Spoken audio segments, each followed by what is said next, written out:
Hi hello, welcome to my channel. இது உங்கள் Ram. Investment அப்படின்னா என்ன அப்படின்னு நம்ம பார்த்தோம்னா, நம்ம கையில் இப்போதைக்கு என்ன இருக்கோ அதை யூஸ் பண்ணி உங்களோட ஃபியூச்சருக்கான வெல்த்தை கிரியேட் பண்ணுற ப்ராசஸ் தான் வந்து இன்வெஸ்ட்மெண்ட் அப்படிங்கும்.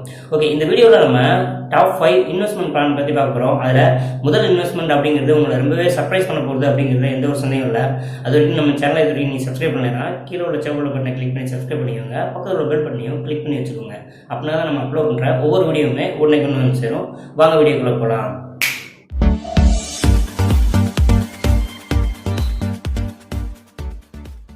இன்வெஸ்ட்மெண்ட் பற்றி நீங்கள் நல்லா தெரிஞ்சுக்கணும் அப்படின்னா நம்ம சேனலில் இன்னொரு வீடியோ பண்ணியிருக்கோம் இன்வெஸ்ட்மெண்ட் பற்றி. அதை நீங்கள் பார்த்துக்கோங்க, டிஸ்கிரிப்ஷனில் லிங்க் தரேன், அதை கிளிக் பண்ணி பார்த்துக்கோங்க. ஓகே, இதில் அஞ்சாவது நம்ம பார்க்க போகிற இன்வெஸ்ட்மெண்ட் அப்படின்னு எடுத்துட்டோம்னா கோல்டு அண்ட் பாண்ட்ஸ் அப்படின்னு சொல்லலாம். இந்த கோல்டு அப்படிங்கிறது நீங்கள் ஆன்லைன்லேயும் பர்ச்சேஸ் பண்ணலாம். அது போக என்னென்னா நீங்கள் ஃபிசிக்கலாகவும் பர்ச்சேஸ் பண்ணி வச்சுக்கலாம். இந்த ஆன்லைனில் பர்ச்சேஸ் பண்ணும்போது அது என்ன அப்படின்னா ஒரு குறிப்பிட்ட மந்த்துக்குள்ளே அது வந்து எக்ஸ்பயர் ஆயிரும். நீங்கள் ஃபிசிக்கலாக பண்ணும்போது நீங்கள் வந்து கையில் வச்சுட்டிங்கன்னா நீங்கள் எப்போ வேணாலும் அந்த விலை ஏறும்போது நீங்கள் விற்றுக்கலாம். ஓகே, பாண்ட்ஸ் அப்படின்னு நம்ம எடுத்துட்டோம்னா இந்த பாண்ட்ஸ் வந்து நீங்கள் இன்வெஸ்ட் பண்ணுறது மூலிமா இது ரெண்டு வகையான ப்ராஃபிட்டை வந்து நீங்கள் ஜென்ரேட் பண்ணலாம். ஐ மீன் ரெண்டு வேஸில் வந்து இதை ப்ராஃபிட்டில் ஜென்ரேட் பண்ணலாம். இது என்ன அப்படின்னா உங்களுக்கு ஒரு மெச்சூரிட்டி டைம் அப்படின்னு சொல்லி இந்த பாண்டுக்கான டைம் அப்படிங்கிறது இருக்கும். அதுக்குள்ளே நீங்கள் இந்த பாண்டுக்குள்ளே ஒரு ப்ராஃபிட்டோ அதாவது இன்ட்ரெஸ்ட் அப்படிங்கிறத வருஷத்துக்கு 2 முறை கொடுப்பாங்க. அந்த இது மூலிமா நீங்கள் ப்ராஃபிட் இது பண்ணிக்கலாம். இல்லாட்டி அந்த பாண்டை வந்து செல் பண்ணுறது மூலிமா நீங்கள் உங்களுக்கு ப்ராஃபிட்டை ஜென்ரேட் பண்ணலாம். ஓகே, நாலாவது நம்ம என்ன பார்க்க போகிறோம் அப்படின்னா ரியல் எஸ்டேட் அப்படிங்கலாம். ரியல் எஸ்டேட் அப்படின்னா நம்ம வந்து ஒரு நிலத்தை மட்டும் வாங்குறது மட்டும் இல்லாமல் அந்த நிலம் அப்படிங்கிறது ஒரு வெத்து நிலமாகவும் இருக்கலாம், இல்லாட்டி ஒரு வீடாக இருக்கலாம், சம்திங் ஏதோ ஒரு ப்ராப்பர்ட்டியாக கூட இருக்கலாம். ஸோ அது மூலயமா எப்படி நம்ம ஒரு 5 to 10 இயர்ஸ்க்குள்ளே எப்படி நம்மளுக்கு ப்ராஃபிட் ஜென்ரேட் பண்ண போகிறோம் அப்படின்ற ஒரு விஷயத்தை வந்து நீங்கள் மைண்டில் வச்சுட்டு இதில் இன்வெஸ்ட் பண்ணுறது மூலிமா நீங்கள் ஈஸியாகவே இந்த இதில் வந்து இது பண்ணலாம். ஸோ இது லாங் டேர்ம் வியூ அப்படிங்கிறது இந்த ரியல் எஸ்டேட் துறையில் வந்து இன்வெஸ்ட் பண்ணும்போது யோசிக்க வேண்டியது அவசியம் அப்படிங்கிறத தெரிஞ்சுக்கோங்க. ஓகே, மூணாவதாக நம்ம என்ன பார்க்க போகிறோம் அப்படின்னா மியூச்சுவல் ஃபண்டுன்னு சொல்லலாம். மியூச்சுவல் ஃபண்டு அப்படிங்கிறது இது என்ன அப்படின்னா ஒரு குறிப்பிட்ட ஒரு ஃபண்ட் மேனேஜர்கிட்ட நீங்கள் அமௌண்ட் கொடுக்கறது மூலிமா அவங்க ஒரு பல்வேறு வகையான ஸ்டாக்ஸ் அண்டு இன்வெஸ்ட்மெண்ட்டில் அவங்க வந்து போடுவாங்க.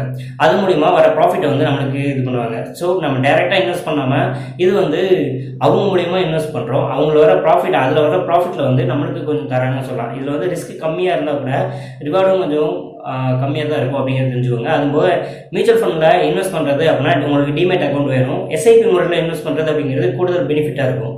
இந்த மியூச்சுவல் ஃபண்டில் வந்து கிட்டத்தட்ட ஒரு 10 to 15 இயர்ஸ் நீங்கள் வந்து இன்வெஸ்ட் பண்ணலாம். தொடர்ந்தாப்பில் இன்வெஸ்ட் பண்ணுறது மூலிமா அதுவும் எஸ்ஐபி முறையில் இன்வெஸ்ட் பண்ணுறது மூலிமா நீங்கள் அதிகமான ப்ராஃபிட்டை வந்து கட்டாயம் எடுக்கலாம். அந்த எக்கனாமிக் கிரைசிஸ் இருந்தால் கூட லாங் டேர்ம் ப்ராஃபிட் அப்படிங்கிறது நீங்கள் ஈஸியாக இது பண்ணலாம். எஸ்ஐபி அப்படிங்கிறது சிஸ்டமேட்டிக் இன்வெஸ்ட்மெண்ட் பிளான் அப்படின்னு சொல்லுவாங்க. இது வந்து மாதம் ஒரு அமௌண்ட்டை வந்து நீங்கள் வந்து தொடர்ந்தாப்பில் இன்வெஸ்ட் பண்ணுறது மூலிமா கண்டிப்பாக ஒரு லாங் டேர்மில் நீங்கள் அதிகமான ப்ராஃபிட் வந்து எடுத்துக்கலாம். ரெண்டாவது என்ன பார்க்க போகிறோம் அப்படின்னா ஸ்டாக் மார்க்கெட். இந்த ஸ்டாக் மார்க்கெட் அப்படிங்கிறது வெளியே வந்து பார்த்தோம் அப்படின்னா இது வந்து கேம்லிங் மாதிரி தெரியும். சரியான ஒரு நாலேஜ் அதாவது ஃபண்டமெண்டல் அனாலிசிஸோட அண்ட் டெக்னிக்கல் நாலேஜோட இதை வந்து நம்ம இன்வெஸ்ட் பண்ணும்போது கண்டிப்பாக ஒரு ஹை ரிட்டர்ன் அப்படிங்கிறது நம்மளால எடுக்க முடியும் அப்படிங்கலாம். ஸோ இதில் வந்து எவ்வளோ ரிவார்டு எடுக்கலாம் அப்படின்னா இதில் வந்து அன்லிமிட்டடாக நம்மளுக்கு வந்து ரிவார்டு எடுக்கலாம். மற்றதெல்லாம் வந்து குறிப்பிட்ட அளவு தான் நம்ம ப்ராஃபிட் பண்ண முடியும் அப்படிங்கலாம். இதில் வந்து அதிகமான ரிட்டர்ன் அப்படிங்கிறது எடுக்கலாம். ஏன் அப்படி சொல்கிறேன் அப்படின்னா இதில் வந்து ஹை ரிஸ்க்கும் இருக்குது. அதை நான் வந்து சொல்ல விடுறேன். ஹை ரிஸ்க் மீன் ஹை ரிட்டர்ன் அப்படிங்கிறத தெரிஞ்சுக்கோங்க. எக்ஸாம்பிளாக இப்போ நீங்கள் ஒரு ஷேர் அப்படிங்கிற ஒரு கம்பெனியோட ஷேர் நீங்கள் வாங்குறீங்க அப்படின்னா அதில் நீங்கள் ஒரு பார்ட்னராகவோ ஒரு ஓனராகவோ மாறுறதுக்கான வாய்ப்புகள் உண்டு. ஸோ அதில் வர ப்ராஃபிட்டும் லாஸும் உங்களை டைரெக்டாகவே அஃபெக்ட் பண்ணும். இப்போ ஒரு எக்ஸாம்பிளாக நீங்கள் வந்து ஒரு கம்பெனியோட ஷேர் 100 ரூபா இருக்குது அப்படின்னு வச்சுக்கோங்க. ஒரு 100 ஷேர் வாங்குறீங்கன்னா ஒரு 10,000 ரூபா இன்வெஸ்ட் பண்ணுறீங்க.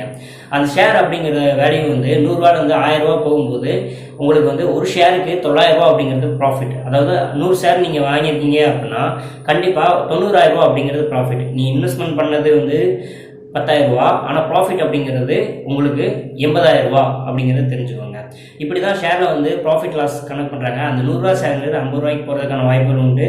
1000 ரூபாங்கிறது 2000 போகிறதுக்கான வாய்ப்புகள் உண்டு. அது எல்லாமே நீங்கள் சூஸ் பண்ணுற கம்பெனியும் அண்டு நீங்கள் சூஸ் பண்ணுற எல்லா இன்வெஸ்ட்மெண்ட்டும் கொடுத்தது அப்படிங்கலாம். ஃபஸ்ட்டாக என்ன இன்வெஸ்ட்மெண்ட் பார்க்க போகிறோம் அப்படின்னா இந்த இன்வெஸ்ட்மெண்ட் அப்படிங்கிற 2 வகையாக பிடிக்கலாம். ஒன்று உங்களோட ஹெல்த் இன்வெஸ்ட்மெண்ட், இன்னொன்று வந்து ஃபேமிலியோட டைம் ஸ்பெண்ட் பண்ணுற இன்வெஸ்ட்மெண்ட் அப்படின்னு சொல்லலாம். இது எதுக்கு நான் ரொம்ப இம்பார்ட்டன்ட் அப்படிங்கிறத நான் ஏன் சொல்கிறேன் அப்படின்னா இந்த ஹெல்த் இன்வெஸ்ட்மெண்ட் அப்படிங்கிறது நம்மளுக்கு ரொம்பவே முக்கியம்.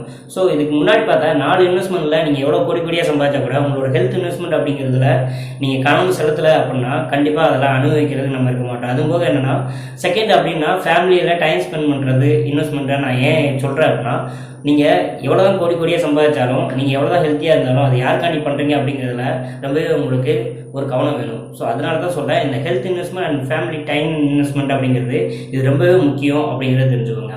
ஓகே, நான் கொடுத்த இன்ஃபர்மேஷன் எல்லாம் ரொம்பவே யூஸ்ஃபுல்லாக இருக்கும்னு நினைக்கிறேன். இந்த வீடியோ பிடிச்சிருந்தேன்னா ஒரு தம்ஸ் அப் கொடுங்க, லைக் பண்ணுங்கள், ஷேர் பண்ணுங்கள், கமெண்ட் பண்ணுங்கள், நம்ம சேனலை சப்ஸ்கிரைப் பண்ண மறந்துடுறாங்க. இன்னொரு நல்ல டாப்பிக்கில் உங்களுக்கு யூஸ்ஃபுல்லான இன்னொரு டாப்பிக்கில் கண்டிப்பாக மீட் பண்ணுறேன். Until then sign off from